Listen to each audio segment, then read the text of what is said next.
तो श्राद्ध पक्ष में सर्वपितृ अमावस्या का बहुत ही ज़्यादा महत्व है। अगर कोई श्राद्ध पक्ष में किसी कारण से श्राद्ध न कर पाया और या फिर श्राद्ध की तिथि मालूम न हो तो सर्वपितृ अमावस्या पर श्राद्ध किया जा सकता है। तो आइए हम जानते हैं इसकी पौराणिक कथा। देवताओं के पितृगण अश्नुयात जो सोमपत लोक में निवास करते थे, उनकी मानसी कन्या और अछोदा नाम की एक नदी के रूप में अवस्थित है।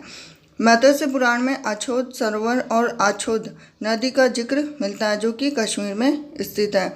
इसी के साथ ही एक बार अछोदा ने 1000 वर्ष तक तपस्या की, जिससे प्रसन्न होकर देवताओं के पितृगण अश्विवाद और बहिष्पत अपने अन्य पितृगण अमावसु के साथ अछोद को वरदान देने के लिए अश्विन अमावस्या के दिन उपस्थित हुए थे। तो उन्होंने अछोदा से कहा कि हे पुत्री, हम सभी तुम्हारी तपस्या से अति प्रसन्न हैं, इसलिए जो चाहो वर मांग लो।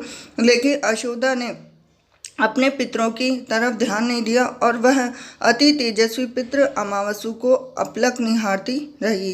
तो पितरों के बार बार कहने पर उसने कहा कि हे भगवान, क्या आप मुझे सचमुच वरदान देना चाहते हैं? तो इस पर तेजस्वी पितृ वसु ने कहा कि हे अछोदा, वरदान पर तुम्हारा अधिकार सिद्ध है और इसीलिए निसंकोच कहो। अछोदा ने कहा कि भगवान, यदि आप मुझे वरदान देना ही चाहते हैं तो मैं तत्क्षण आपके साथ रमण कर लेना चाहती हूँ।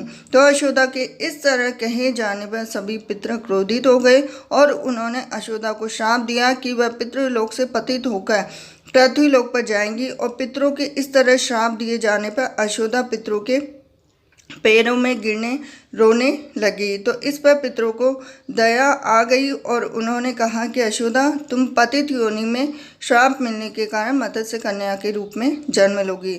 तो पितरों ने आगे कहा कि भगवान ब्रह्मा के वंशज महर्षि पाराशर तुम्हें पति के रूप में प्राप्त होंगे और तुम्हारे गर्भ से भगवान व्यास जन्म लेंगे। तो उसके उपरांत भी अन्य दिव्य वंशों में जन्म लेते हुए तुम श्राप मुक्त होकर पुनः पितृलोक में वापस आ जाओगे।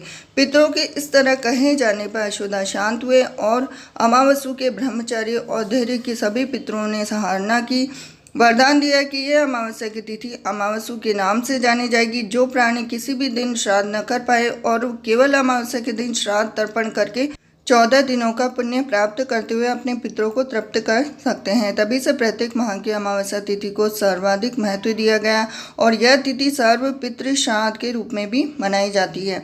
उसी पाप के प्रायश्चित हेतु कालांतर में यही अछोदा महर्षि पाराशर की पत्नी एवं वेदव्यास की माता सत्यवती बनी थी।